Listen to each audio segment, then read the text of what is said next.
Can't go loud. Need a suppressor.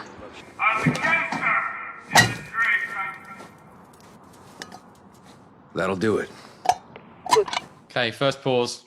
So we've just seen our protagonist retrieve an automotive component from a car's engine bay, and anyone that's played the game will know this is a car's oil filter, which is magically being attached to the muzzle of this pistol, this 1911 type pistol. Now you can make, without going into any details, a sound suppressor of sorts from an oil filter. Suffice it to say, you cannot screw it straight onto the end of a gun. It's also not potentially going to last very long. It's not going to be very efficient as a suppressor. The amount of sound suppression you're going to get from this is going to be relatively minimal. People will still hear a gun going off. Good eye.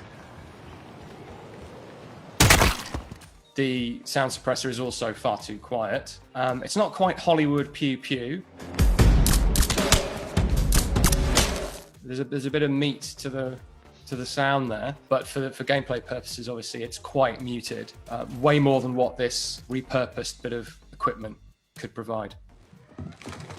Answer the door!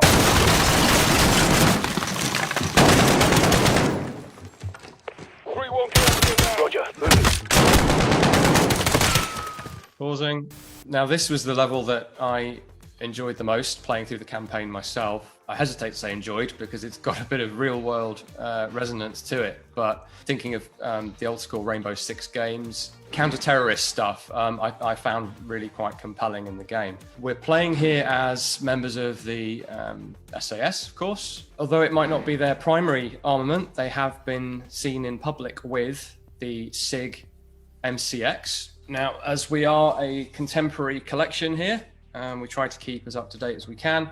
We do actually have an example of the SIG MCX. So just like in the game, and it's a pretty faithfully modeled weapon. Caliber, the basic configuration of the receivers is pretty spot on. It's a very modular weapon, which fits Call of Duty's modular approach with the gunsmith in terms of how you configure the weapon in different ways. That makes more sense with a modern weapon like this than it does with some of the others that are in the game. They're all over the rooftop! Spinning us down! Let me cover!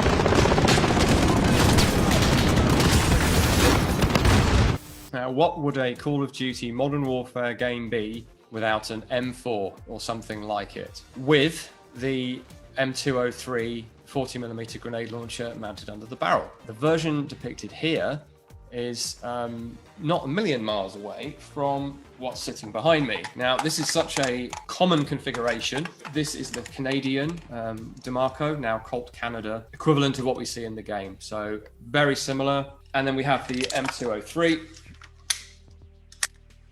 which you open up just like in the game, insert a cartridge, close it up, and fire it.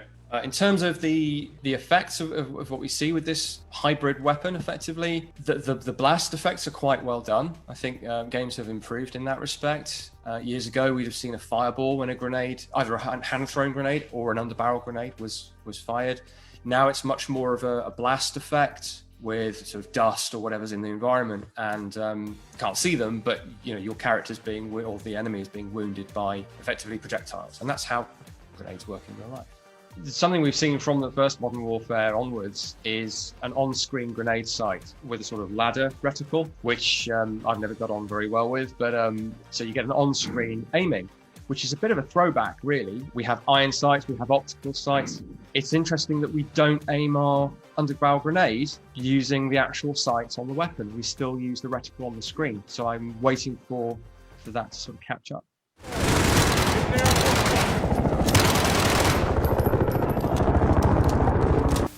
The Uzi, a classic Cold War era firearm, which of course is still in use today, albeit not very widespread use. Having said that, in the sort of conflict zones that we see depicted in the game, they're still around. They're very robust, they're relatively easy to maintain. It's well depicted as well. The rate of fire is accurate, which I've mentioned because most Uzis in games have not been. The Uzi is quite a slow rate of fire, about 600 rounds per minute, partly what makes it so controllable, that and the weight of the thing. It's quite heavy for such a small gun. Unless you're Arnold Schwarzenegger and you can hold it out in one hand and still apparently hit what you're aiming at.